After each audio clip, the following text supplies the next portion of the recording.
নামাজ পড়লে সওয়াব, না পড়লে গুনাহ, এই চিন্তা আমাদের সবার মাথায় আছে।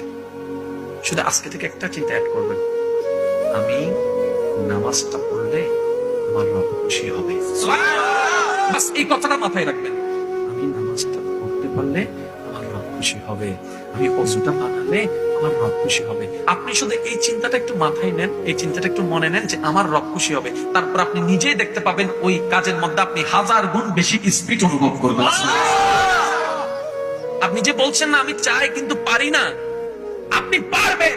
হ্যাঁ, একদিনে সম্ভব নয়, এক সপ্তাহে সম্ভব নয়। বান্দা যখন লাগাতার চেষ্টা করতেই থাকে রবকে খুশি করার জন্য, একটা দিন যখন চলে আসবে আপনার সমস্ত ধৈর্য রবের কাছে পছন্দ হয়ে যাবে, সেদিন রব দেখবেন আপনাকে নিজে থেকেই সাহায্য করার শুরু করবে। কিন্তু একদিনে হবে, একদিনে হবে, এক সপ্তাহে হবে, চেষ্টা করতে হবে। আজকে থেকে মাথায় কি বসায় রাখবেন, নামাজটা পড়লে আমার রব খুশি হবে।